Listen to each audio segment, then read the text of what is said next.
개장 전 80분 오늘장을 움직일 이슈들 짚어보겠습니다. 헤드라인 통해 어제 시장 특징 확인해보면요. 거래소 찾은 이 대통령 주식을 부동산 버금가는 투자 수단으로입니다. 자, 어제 이 시간에 강조를 해드렸죠. 이재명 대통령의 거래소 방문이 과열권에 있는 지수에 또 한 번의 레벨업 요소로 작용할 가능성. 어제 시장의 시선은 정부의 자본시장 활성화 정책으로 쏠렸고요. 이는 투자 심리를 또 한 번 자극하게 되며 3년 5개월 만에 코스피는 2,900선을 탈환하게 됩니다.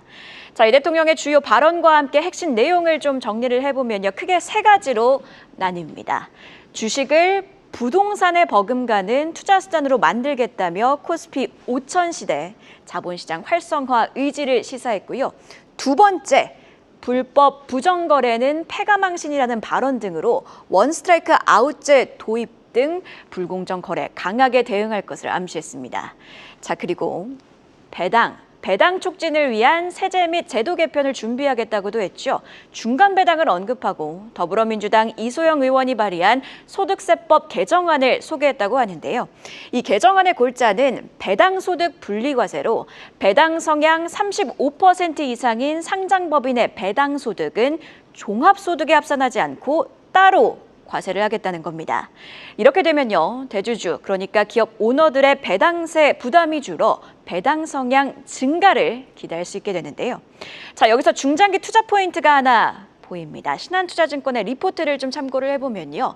신한투자증권은 상법 개정, 배당소득 분리과세와 관련해 배당 과소 추정 포트폴리오를 언급했습니다. 그러니까 배당 여력은 충분하지만 실제 배당 성향이 낮고 시장 컨센서스 대비 배당금 지급이 미흡한 종목들인 건데요. 여기에는요, S-오일부터 APR 그리고 영원무역까지 해당이 됩니다. 이미 시장에서는 고배당 종목들을 중심으로 상승세가 연출이 된 바 있죠. 제도 개편의 1차 수혜를 고배당 종목들이 받다면 2차 수혜는 제도 개선이 확장되면 배당을 실제로 늘릴 수 있는 기업들이 보일 수도 있다. 이런 맥락인 건데요. 해당 분석에 좀 덧붙이자면 강세를 주도하고 있는 건 외국인들이라는 점에서 6월 들어 외국인 수급이 연속적으로 들어오고 있는 종목들을 좀 선별해 볼 필요가 있겠죠. 빨간색으로 표시된 종목들, APR, 삼양식품, 영원무역, 홀딩스 등이 여기에 해당하게 됩니다. 실제로 제도 개편 움직임이 탄력을 받는지, 그렇다면 이 종목들이 시장에 관심을 받게 될지도 함께 지켜보시죠.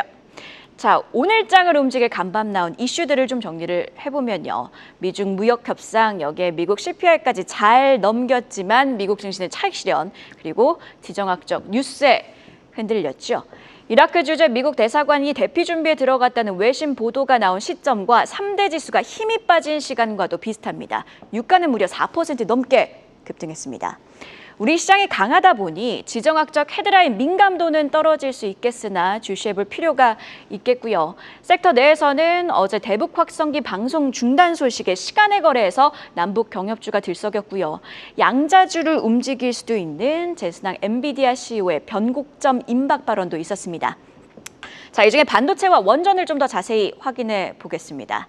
하반기 메모리 공급 부족을 시사하는 리포트가 또 나왔습니다. 이번에는 CT로 정리하자면 AI 추론 모델 확산이 새로운 AI D램 수요를 이끌고 모바일 탑재 D램도 늘어날 것이라고 본 건데요. 최근 우리 시장에서는요, 하반기 공급 부족 가능성, 이에 따른 실적 기대감에 이미 반도체주들이 움직이고 있죠. 최근 시장 자체가 순환매이고 미중 무역 협상과 관련해서 첨단 AI 칩 제한은 유지라 어제 강했던 반도체주가 오늘도 강할지는 지켜봐야겠지만 어쨌든 반도체 회복 전망에 확신을 더하는 리포트이고요.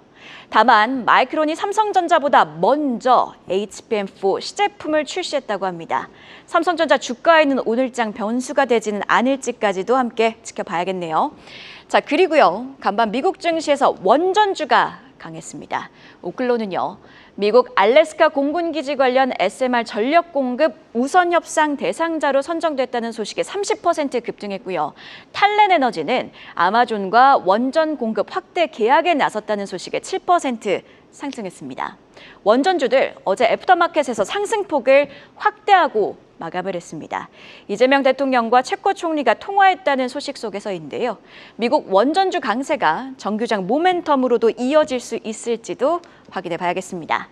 자, 그리고요. 오늘은 선물 옵션 동시 만기일입니다. 우리 시장 유동성, 그러니까 수급 유입의 강세를 이어가고 있죠.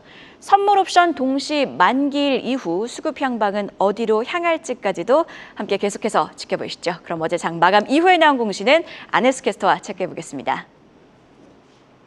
네, 어제 장마감 후에 나온 공시 보겠습니다. 기판업계 강자 심택이 500억 원 규모의 전환사채를 발행합니다. 이번 시비 발행은 채무상환자금 조달 목적인데요. 발행 대상은 KB 메자닌캐피탈 제4호 사모투자 합자회사고요. 표면 이자율과 만기 이자율은 각각 4%입니다. 전환가액은 21,556원, 전환 대상은 심택 김영식 보통주 231만 9,539주로 주식 총수 대비 7.2%에 해당합니다. 다음은 애프터마켓에서 뛰었던 특징주 보겠습니다. 실리콘2 3일 연속 주가 상승 랠리 이어가고 있습니다. 어제는 17.18% 올랐는데요. 미중 무역 협상 합의가 도출했다는 소식이 전해지면서 부티 분야 투심도 덩달아 회복되는 분위기 연출됐습니다. 또한 1분기 호실적 기록한 실리콘2는 글로벌 시장 확대의 다음 타깃으로 유럽을 지목했는데요. B2B 유통망을 구축해 제2의 성장 시동을 걸며 주가를 끌어올리고 있습니다. 이에 외국인의 순매수량은 45만 주를 넘겼습니다. 지금까지 공시와 특징주 전해드렸습니다. 네, 어제 이렇게 나온 공시와 또 특징주 안혜수 캐스터와 함께 체크해봤는데요. 계속해서 증시 모닝 브리핑. 오늘은 주식부자연구소 곽영훈 대표와 이야기 이어가도록 하겠습니다. 자, 대표님, 특징주로 살펴봤던 실리콘2 이야기부터 해보도록 하겠습니다. 실리콘2 3거래일 연속 상승하고 있고요. 6만 원 선을 돌파했습니다. 유럽에서 성과가 좀 두드러지고 있는 모습인데 이미 많이 주가가 올랐다 보니까 추가 상승 여력에 대해서 궁금해하시는 분들 많으실 것 같아요. 어떻게 보고 계실까요? 일단 오리지널 화장품 제품을 생산하는 기업이 아니라 플랫폼, 유통 플랫폼 기업이기 때문에 지속적인 성장이 있을 것으로 이제 기대를 해볼 수 있을 것 같습니다. 이 K-뷰티 온라인 플랫폼 수출 전문 기업이죠. 그래서 이제 향후에 예상되는 부분은 이제 중국 수출 회복이라든가 한알령 완화 기대감, 그리고 비자 면제 등 소비 회복 기대감이 맞물리면서 현재 구간에서는 주목할 종목이다라고 볼 수 있게 되는 거죠. 조금 더 이제 투자 재현 측면에서 말씀을 드리면 이 화장품 수출이 102억 달러를 기록하면서 전년 대비해서 20.6%가 증가했다고 합니다. 여기에 따른 이제 수에 줄어서 우리가 주목해야 되는 것은 화장품 유통 플랫폼 기업이라는 거죠. 그래서 이제 실리콘2 같은 경우에는 중국 기업인 티몰, 샤오홍슈, 도우인 등 중국 주요 플랫폼에서 유통 인프라를 확보한 전통적인 플랫폼 기반 수출 업체이기 때문에 앞으로의 그 성장성이 있고, 특히 중국의 이제 Z세대 소비 변화에 민감하게 대응하고 있다라고 볼 수 있게 되는 겁니다. 그리고 우리가 좀 기대할 수 있는 것은 최근에 한중 정상 첫 통화에 양국 관계 개선 기대감이 부각이 되면서 하반기에 단체 관광 비자 면제라든가 한알령 해제 가능성이 부각이 된 거죠. 이런 부분이 주가 상승으로 이어질 수 있을 것 같고, 그 이슈가 바로 보따리상 유입이라든가 플랫폼 매출로 이어질 수 있다라고 볼 수 있게 되겠습니다.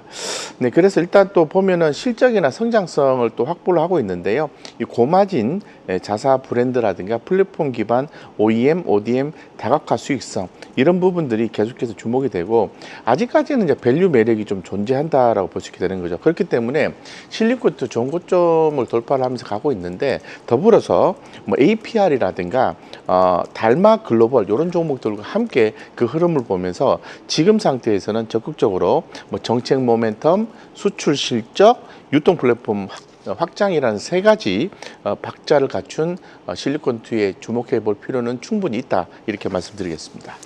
자, 특징주 자세히 살펴봤고요. 또 애프터마켓 특징주도 함께 체크해 보도록 하겠습니다. 애프터마켓에서 주목해 볼 만한 종목으로는 어떤 종목이 있을까요? 최근에 그 반도체 종목들이 하반기에 대한 기대감을 갖고 올라오고 있습니다. 그래서 저는 좀 영업이익률도 높고 좀 저평가돼 있다라고 판단되는, 성장성에 비해서 이렇게 저평가 판단이 되는 HPSP라는 장비 기업에 대해서 좀 우리가 좀 주목을 해보자라는 말씀 드리겠습니다. 일단 실적적인 측면에서는 1분기 실적은 컨센서스를 하회했습니다. 왜 그러냐 하면은 전분기 실적이 조기 인식이라든가 일부 매출에 이연 이슈가 있었거든요. 이 부분이 2분기 때 반영이 돼서 요번에 이제 7월 15일부터 8월 15일 사이에 실적 발표, 2분기 실적 발표가 있는데 그때 기대가 되는 게 매출이 전분기 대비해서 20%, 영업이익이 95% 증가하는 걸로 예상이 되기 때문에 즉 큰 폭의 그 이익의 회복이 전망이 되기 때문에 주가가 움직이는 것이 아닌가, 또 업황 자체 흐름도 또 긍정적으로 나와주기 때문에 그런 것이 아닌가 보고 있습니다. 그렇다면 우리가 좀 살펴봐야 되는 것은 과연 하반기 수요 확대를 기대할 수 있는 요인이 있는가라고 봐야 되는데, 이 상반기 중에는 이 파운드리, 이 메모리사의 장비 투자는 이 보수적이었지만은 이 하반기부터는 V9 낸드 전환이라든가 신규 장비 수요 확대로 인해서 고압 수소 어닐링 HPA라고 합니다. 이 장비 적용주가 늘어날 것으로 분석하고 있습니다. 간단하게 올해 하반기 반도체에 대한 업황을 좀 말씀을 드리면 AI 센터 수요가 주도하는 성장이 있을 것 같고요. 메모리 가격에 수요 회복 신호가 나오고 있습니다. 그리고 또 SK 하이닉스의 M15X 팹 투자 재개 등으로 인해서 어떤 공정의 전환 가속화로 인해서 기대가 되고 있고, 정치 무역 환경 리스크도 미국 칩스법이라든가 한국의 칩스법 이런 것들이 긍정적으로 좀 나아주지 않을까 이렇게 보고 있거든요. 이런 부분을 깔고 보았을 때는 이 반도체 장비주에 대해서 주목해야 되는데, 이 회사가 지금 주가가 많이 빠진 상태에서 올라오고 있거든요. 그럼 하방을 확보해 줄 수 있는 게 뭐냐 하면은 지속적인 자사주 매입입니다. 최근 5월부터 8월까지 1.8% 규모 420억 원의 자사주 매입이 진행이 됐다는 측면을 고려해 본다면은 주가의 하방 경직성을 확보하고 이제부터는 상승할 가능성이 있어 보이고요. 분할 매수 접근은 충분히 가능하지 않겠나 개인적으로 이렇게 판단하고 있습니다. 네, 앞서 모닝 브리핑 통해서도 전해드렸는데 시티도 하반기 디램 공급 부족이 더욱더 심화될 가능성을 지적한 만큼 앞으로 반도체주 흐름도 함께 지켜보도록 하겠습니다. 이번에는요, 전일장 핫했던 섹터에서 이슈 찾아보는 시간이죠. 이슈픽 심수영 캐스터가 준비했습니다. 이슈픽 오늘은 보안주 소식으로 시작합니다. 전일장 예스24가 랜섬웨어 해킹으로 사흘째 홈페이지 접속이 되지 않고 있다는 소식이 들려왔습니다. 랜섬웨어는 내부 정보를 암호화하고 이를 해독하는 대가로 금전을 요구하는 해킹법인데요. 이에 보안 섹터가 3%대 강세 보였고요. K사인이 상한가 터치했고 T사이언티픽은 21%대 강세 보였지만 예스24는 3% 넘게 하락했습니다. 예스24 측은 회원들의 개인정보는 일체 유출 및 유실이 없는 점을 확인했다고 밝혔는데요. 공연 입장 처리 시스템은 오늘까지, 전체 정상화는 15일까지 될 것이라는 입장도 밝혔습니다. 다음 소식도 체크해 보겠습니다. 전일장 한국수력원자력이 태국전력청과 소형 모듈 원자로 SMR 분야 협약을 위해 양해각서를 체결했다는 소식이 들려왔습니다. 태국 전체 전력의 약 30%를 생산하는 태국전력청은 2050년 탄소 중립을 목표로 원자력을 포함한 저탄소 에너지 확대를 검토 중인데요. 해당 소식에 최근에 글로벌 수출 기대감이 다시 부각되며 원전 섹터 1%대 강세 보였고요. 섹터 내에서는 BHI가 9%대, 두산 에너빌리티가 6%대 강세 보였습니다. 말이 나왔으니 최근에 글로벌 원전 모멘텀들도 되짚어보면요. 영국의 경우 신규 원전 사이즈웰 C 건설을 위해 총 26조 1천억 원 규모의 자금을 투입하고요. 미국은 2030년까지 신규 원전 10기를 착공하겠다고 밝힌 바 있습니다. 관련해 미국의 대표 외교안보 싱크탱크가 한미 원전 협력 강화를 위해 이번 달 23일에서 24일 한국을 찾는다는 소식까지 들려왔는데요. 원전주 랠리에 연료가 되어줄 소식이 계속해서 들려올지 주시해보시죠. 지금까지 심수연이었습니다. 네, 두 가지 이슈픽 짚어봤고요. 하나씩 자세히 분석해 보도록 하겠습니다. 첫 번째로 살펴보셨던 예스24 내용인데요. 인터넷 서점인 예스24가 랜섬웨어 해킹으로 사흘째 접속 장애를 겪고 있습니다. 경찰도 조사에 착수했다고 하는데요. 해당 소식에 어제 우리 시장에서 사이버 보안주들이 활발하게 움직인 상황입니다. 해당 이슈 점검해 주시면서 사이버 보안주에는 어떤 영향이 있을지까지도 점검 부탁드립니다. 네네. 예스24의 그 해킹 피해로 인한 접속 오류 자체는 단순하게 단기적으로 이 동사에 대한 어떤 위험 회피 대상으로 지정을 하고 대응한다라는 측면보다는 이 중기적으로 사이버 보안이라든가 이 백업 솔루션, 전자책, 컨텐츠, 대안주에 우리가 주목을 해야 되는 기회가 제공되고 있다라고 이 투자자 관점에서 해석을 해볼 수가 있습니다. 그렇기 때문에 물론 이제 그렇게 되는 우리가 주목을 하는 이유가 이제 주가 상승을 기대하기 때문에 그런데 그 이유는 정책에 대한 가능성 때문에 그런 거거든요. 이후에 이제 정부에서 이 사이버 보안 강화 정책이 좀 더 많이 확대가 이제 기대가 되기 때문에 그렇습니다. 그렇다면은 우리가 그 어떤 종목들을 봐야 되는지를 구분하는 게 우선인 것 같아요. 첫 번째는 이제 사이버 보안주를 단기 트레이딩 가능하다라고 볼 수 있을 것 같습니다. 보안 인프라 수요 확대 기대감이 부각되는 거죠. 종목으로 말씀드리면 안랩, 라운시큐어, 윈스, 파이오링크 이런 어떤 테마 순환매 관점에서 어떤 뉴스플로우와 함께 탄력적으로 움직이지 않을까 이렇게 보고 있고요. 두 번째 우리가 봐야 되는 것은 이제 백업, 복구를 해야 되겠죠. 이 솔루션 관련 종목을 중기적으로 접근해 볼 필요가 있을 것 같은데요. 아무래도 해킹 리스크 데이터 솔루션 수요는 계속해서 증가할 수밖에 없는 것 같습니다. 그럼 관련주로서는 이제 소프트, 캠프라든가 이쿨루 코퍼레이션, 나무기술을 중기적으로 봐야 되겠죠. 근데 직접적으로는 아무래도 예스24 이용이 불가피하기 때문에, 불가하기 때문에 타 플랫폼 쪽으로 어떤 그 수요가 유입될 수밖에 없거든요. 그래서 전자책, 컨텐츠 플랫폼 대체 수혜주가 나올 수 있을 것 같은데, 리디라든가 키다리 스튜디오, 미스터 블루 이런 종목들이 주목받게 되는 거죠. 비상장 주식으로서는 알라딘 이런 종목들이 주목을 받을 수 있겠습니다. 그래서 결론적으로 이 이슈는 요번 하나의 이슈로 끝나는 게 아니라 지속적으로 발생할 수 있기 때문에 제가 방금 전에 말씀드린 것처럼 단기적인 사이버 보안 그리고 정책 수혜가 기대가 되는 데이터 복구, 백업 그리고 구조적 수혜주의인 전자책 웹 컨텐츠 플랫폼 이런 기업을 지속적으로 관심 있게 보면 좋습니다. 대신에 조금 더 재무적 안정성이라든가 매출이 좀 나아주는 기업을 선택하시는 게 수익을 좀 떠나서 안정적인 투자 측면에서는 좋겠죠. 네. 네, 이렇게 예스24 관련 이슈 점검해봤고요. 바로 이어서 원전 관련 헤드라인도 함께 체크해 보도록 하겠습니다. 한수원이 태국전력청과 소형 모듈 원자로 즉 SMR 관련 상호 협력을 위한 MOU를 체결했다고 하는데요. 자, 지금 원전주들이 굉장히 뜨거운 상황입니다. 간밤 뉴욕 증시에서도 원전주들이 급등을 했는데 어떤 종목에 좀 주목을 해보면 좋을까요? 네, 원전주 같은 경우에는 이제 전력이 부족하기 때문에 원전이 최우선이다라고 이 글로벌 컨센서스가 유지가 되고 있기 때문에 지속적으로 보셔야 되고 단기간 내에 차트가 많이 올랐기 때문에 부담스럽다 이렇게 생각하기보다는 큰 흐름을 보시고 투자하는 게 좋을 것 같습니다. 요번 이제 한수원에서 태국 이 전력청과 SMR 협력 양해각서 체결은 상당히 중요한 한국형 SMR 기술의 해외 진출 신호탄으로 이제 해석을 해볼 수가 있거든요. 그래서 이제 중장기적으로 원전 산업 전반 특히 SMR 관련 기업에 긍정적인 모멘텀으로 작용할 수 있다라고 볼 수 있게 되는 거죠.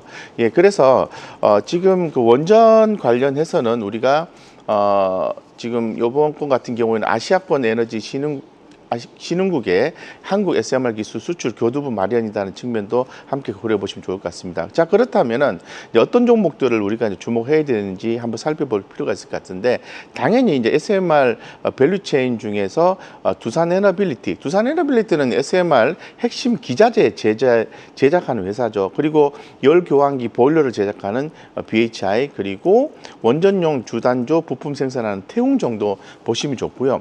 두 번째로 우리가 주목해야 되는 되는 것은 EPC입니다. EPC인데요. 뭐 정비하는 개념을 얘기하는 걸 생산하고 정비하고 이런 걸 얘기하는 건데 이런 기업과 시스템 구축 기업에 관심을 가져야 되는데 잘 알고 계시죠? 삼성물산, 현대건설 이렇게 보셔야 되고 LS일렉트릭과 HD현대일렉트릭도 원전 계측, 전력망 연계 기술과 관련해서 당연히 보셔야 된다. 이런 종목을 꾸준히 보시는 게 좋습니다. 주가 흐름 좋습니다. 이런 것들을 보시고 뭐 전체적으로 기관 수급이 유입된다는 측면에서 좀 이 섹터로 접근한다면은 ETF도 괜찮다라고 말씀을 드리겠습니다. 따라서 원전은 지속적으로 관심을 가지시고 중장기로 대응하시는 게 현재로서는 맞다 이렇게 말씀드리겠습니다. 자, 원전주들은 많이 올랐지만 큰 흐름을 보고 투자해야 한다고 강조를 해주셨습니다. 지금까지 증시모닝 브리핑 도움 말씀의 주식부자연구소 곽영훈 대표와 함께했습니다. 고맙습니다. 계속해서 다양한 경제 이슈를 알고 싶다면 구독과 좋아요, 알림 설정 부탁드립니다. AI 캐스터 권미정이었습니다.